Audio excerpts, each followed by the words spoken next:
question, Fe2 plus reacts with the hydrogen peroxide as Fenton reaction. It produces Fe3 plus and it gives hydroxyl radical. The rusting is ferric hydroxide. So why does this oxidative stress does not lead to rusting? So one reason is that the iron 2 plus and iron 3 plus, the level of this is strictly controlled by storage proteins. Ferritin, for example. So transferrin takes iron inside the cells and store it as a ferritin. So no, and if free metal ions are coming out of ferritin, for example, iron dysregulation lead to the release of iron, then hydroxyl radical and oxidative damage takes place. And that's where Alzheimer's disease, Parkinson's disease, and many cardiovascular diseases are associated with iron dysregulation because it produces more amount of oxidative stress.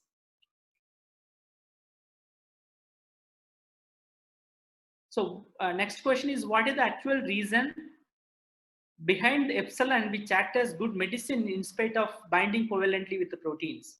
So I don't call it as a medicine because it has not entered into clinic so far. It is still under clinical trials, but the non-specific binding of epsilon to various protein is affecting its development. And also it depends on the type of disease that we are trying to address. But in some cases, it may work well, but still we are unable to find a suitable use for epsilon. Certainly it looks good, low toxic selenium compound, it entered the cells, and but the non-specific binding is a concern. Next question is, why selenium? Is there any specific special history to choose selenium? And yeah, there are 25 selenoproteins in human body, and selenium is an essential element. So that means without selenium, one cannot survive. And there are 25 selenoproteins in human body. One is glutathione peroxidase, and another one is iodothyronine deiodinase, which is essential for thyroid hormone activation. So thyroid hormones cannot be activated without selenium. So the first step of thyroid hormone activation is mediated by a selenoprotein. So that's the reason, you know, selenium has a long history, starting from 1970s when these selenoproteins were discovered, and now 25 selenoproteins are part of human body, which play essential roles. And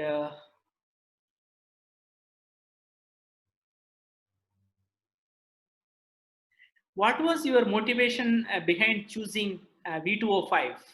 So V2O5, we were looking at a material which can functionally mimic glutathione peroxidase, and then to our mind, the vanadium haloperoxidase came into our mind. Vanadium haloperoxidase takes hydrogen peroxide as the substrate and halogenate organic substances, bromoperoxidase, chloroperoxidase. So in these cases, the halides are nucleophiles. So we thought substituting the halides as the nucleophile with the physiologically relevant nucleophile in mammalian cell, which is glutathione, which is also a nucleophile. Can we substitute the bromide or chloride with glutathione as a nucleophile? Can we perform the peroxidase reaction? And the vanadium haloperoxidase turned into a glutathione peroxidase by using glutathione as cofactor. That's how it all started, and we were encouraged by the low toxicity of V2O5 when they are made properly and a particular shape and morphology. Next one is the control of DNA damage by epsilon. It is basically control the hydrogen peroxide level. And that's how, since hydrogen peroxide in the presence of metal ion can generate hydroxyl radicals, which lead to DNA damage, and by controlling the hydrogen peroxide, the amount of hydroxyl radical generated is reduced, and therefore it can prevent the DNA damage. Any other oxidation state of vanadium shows similar nanozyme activity like vanadium pentoxide. As long as this vanadium does not undergo reduction.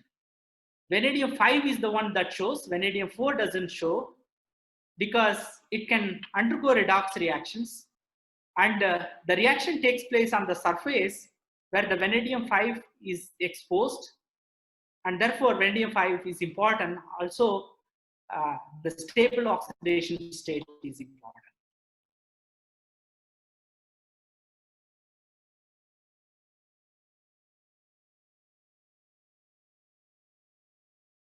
The anti-cancer activity of epsilon has been studied, particularly for inhibiting enzymes which are involved in cancer, overexpression of cysteine-containing proteins. But there is a problem in using epsilon for that, because the reactive oxygen species level is also altered in cancer cells. And it plays important role for the progression of cancer and also metastasis. And antioxidants, when they try to scavenge these reactive oxygen species, in fact, it may support the growth or the activity of these proteins. So therefore, it's not clear whether the cytoprotective effect of epsilon can be used as a way to treat cancer.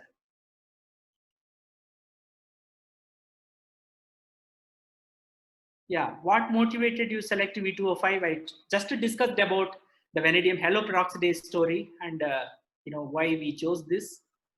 Does epsilon crosses the blood-brain barrier? Yes, epsilon crosses the blood-brain barrier. There are a lot of studies on clinical trials. Epsilon is used for treating hearing loss, by treating diseases associated with oxidative stress.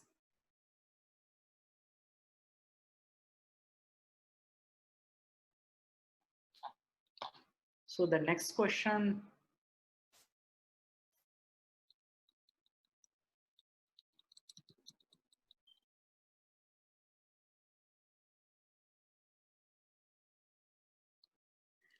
Like orthomethoxy group, installation of paramethoxy group will help in the cyclization. We studied that and know the steric hindrance introduced at ortho position is more important than the electronic effect. So we found that the paramethoxy doesn't help in the cyclization. It forms the intermolecular diselenides. Yeah, next question is related to the electronic or steric effect. It is the steric effect which is important for the cyclization.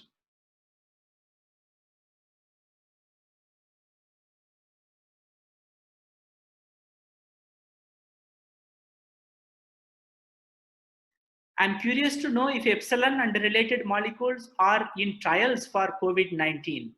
And this is a fundamental work published in Nature recently, which irreversibly inhibit the protease of the virus and which is involved in replication process.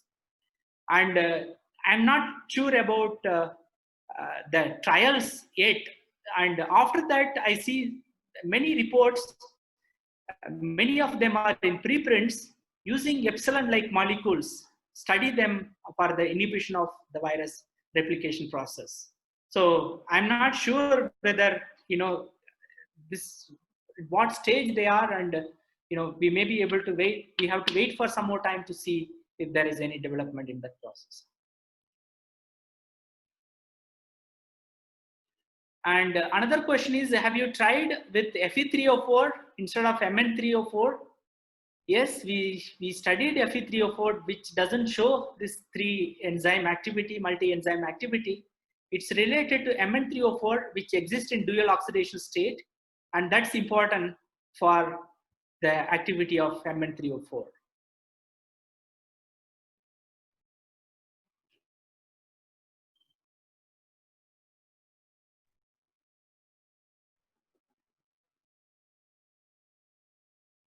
Please explain how to control selective reaction in your body for artificial enzyme.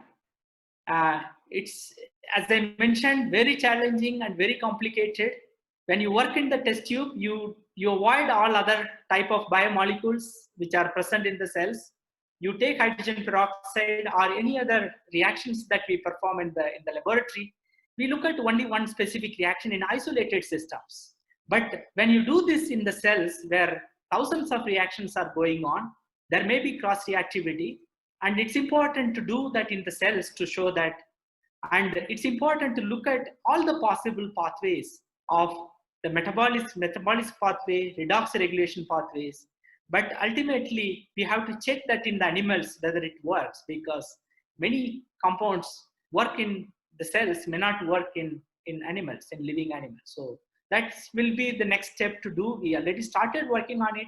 I'm not presenting any of that work here. They are ongoing in our lab.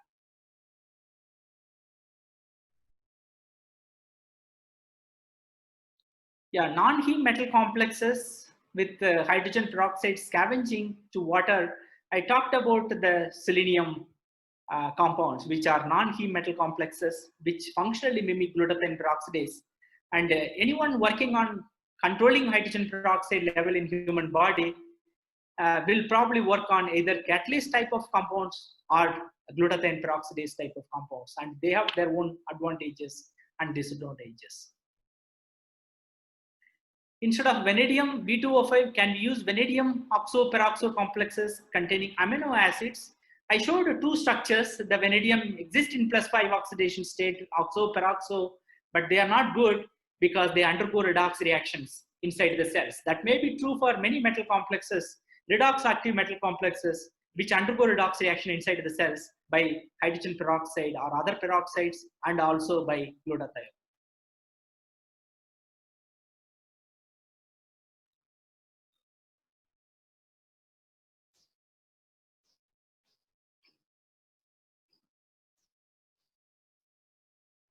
Yeah, how do you design and choose the nanomaterial for prospective nanozymes? I told about V2O5, how we ended up selecting V2O5. So these all should come from the knowledge that we get from the bioinorganic chemistry side, how the metalloproteins function and how the electron transfer take place, and what are the redox potentials. And these need to be taken into account while designing particularly metal-based nanomaterials.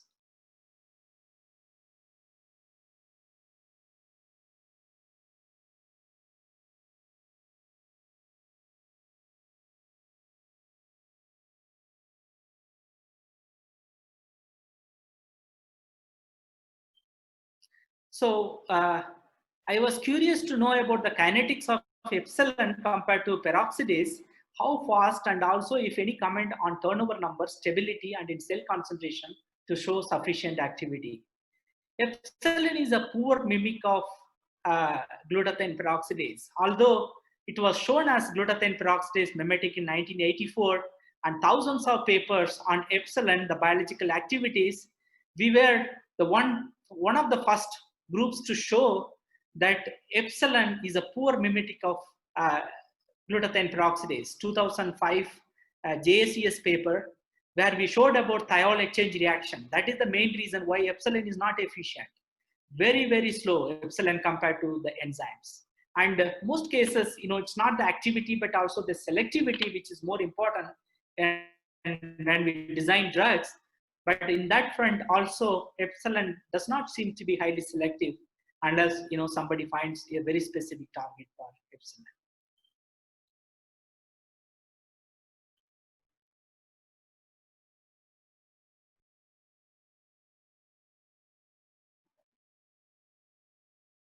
Have you tried any other metal for nanozymes? Yes, we tried cerium, cerium vanadates, which are we are still working on it. We have very interesting results, so we'll be able to show that more in the futures, because cerium oxide is known. Many papers, clinical trials on cerium oxide, CeV, cerium CeO2, but we have shown cerium vanadate can also function as nanozyme. And many other metal nanomaterial we checked, they don't show much activity. So we at the moment we work on vanadium, cerium, and manganese.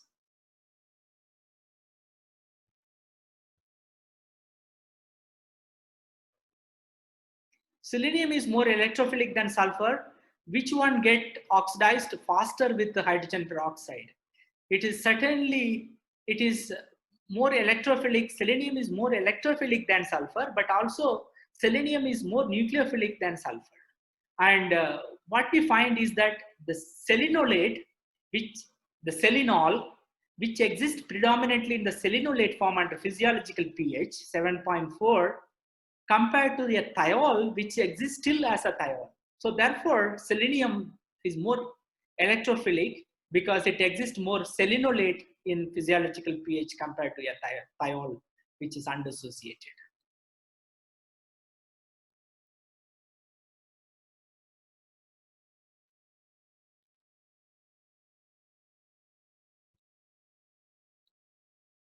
Why do you think it is not surface area, but the shape of V2O5 nanomaterial control the antioxidant activity?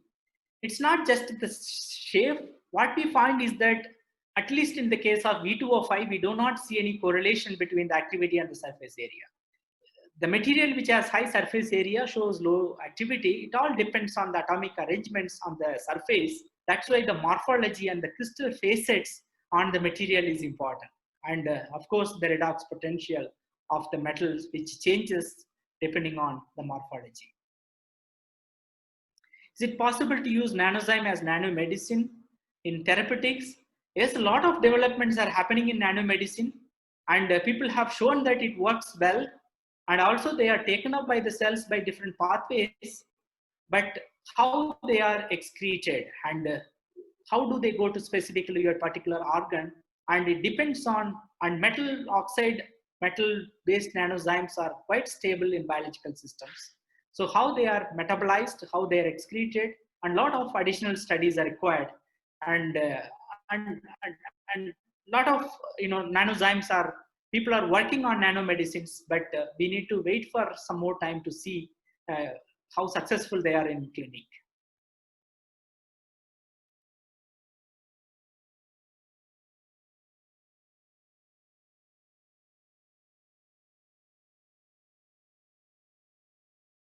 How is an artificial enzyme useful to human? So artificial enzymes that we are studying are in human cells. Some of them are cell lines, some primary cells. We also started using primary neurons for understanding the artificial enzymes. How do they get into the cells? Certainly, we are moving towards the real application of artificial enzymes in humans, which will take time to understand. But the initial studies are very encouraging. Any other peroxide other than hydrogen peroxide is present in the cells? Yes, lipid peroxides are present in the cells. When ion dysregulation takes place, the lipid inside the membrane of the cells undergo oxidation, and lipid peroxidation is a major pathway for cell death. And that is organic peroxides, lipid peroxides are present inside the cells. Do you explain choosing selenium over sulfur? So I talked about the redox potential and also the nucleophilicity of the selenolate moiety.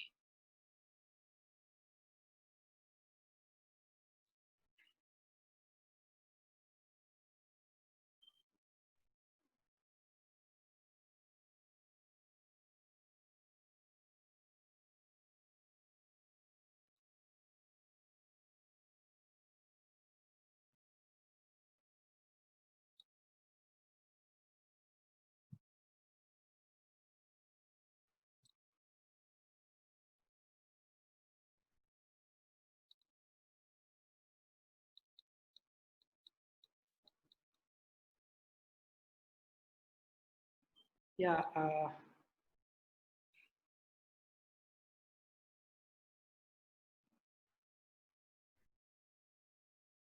Could you please discuss how the mechanism of scavenging of H2O2 by synthesized 4A artificial enzyme was obtained?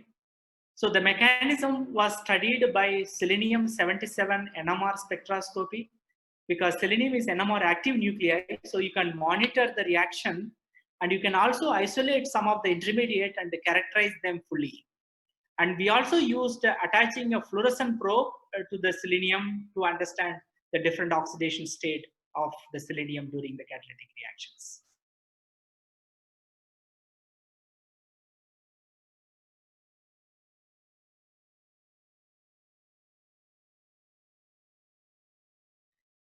Next, you are a chemist in IPC department. What interested you to work on problems in biology?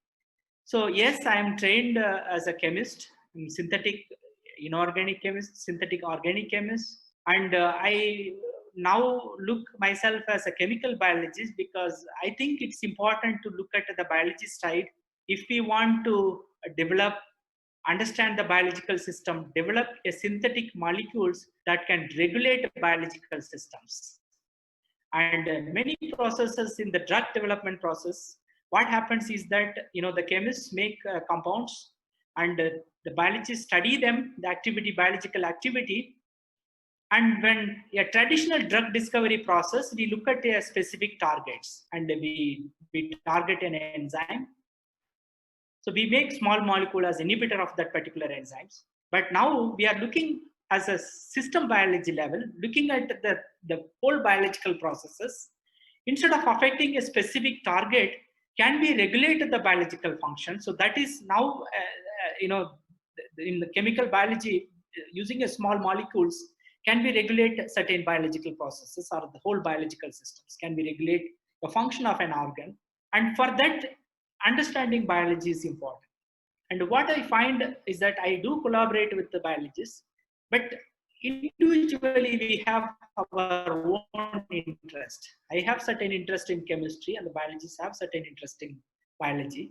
And the time should match, the terminology should match. So we should understand what the biologists are talking about, and the biology should understand what the chemists are talking about.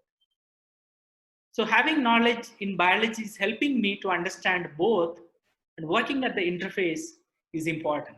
And that is the message I would like to give to the young students. Don't worry, restrict yourself to very narrow focused areas.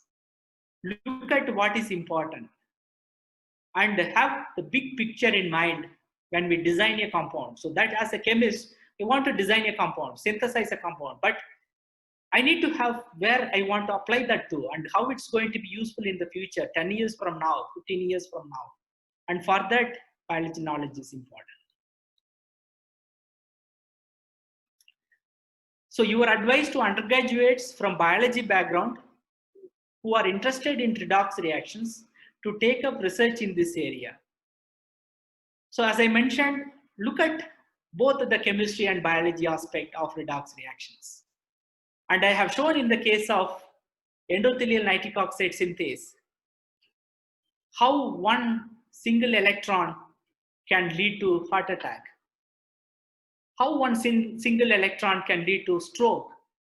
And you need to understand the chemistry background of that and understand the biology, how these are regulated. And my advice to the undergraduate students is that look at the big picture. Don't restrict yourself to a focused areas, and then try to develop interdisciplinary expertise. Yeah, I think that's all. I don't see any other major questions. Some of them are same as the questions that I have answered already.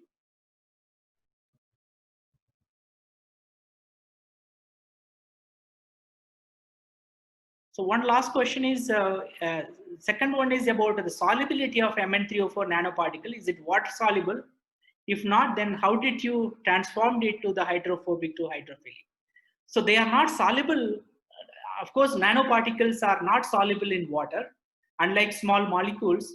So we use dispersions. So water dispersion we use for the experiments. And if they don't precipitate out, it is fine. And the dispersion, actually the nanoparticles get into the cells. And the toxicity depend on whether they aggregate inside the cells. If they aggregate, they may become toxic. So that's why, they are not soluble in water. So solubility is there is no soluble nanoparticle that can be used as of now. So it's all dispersions that we use for the experiments.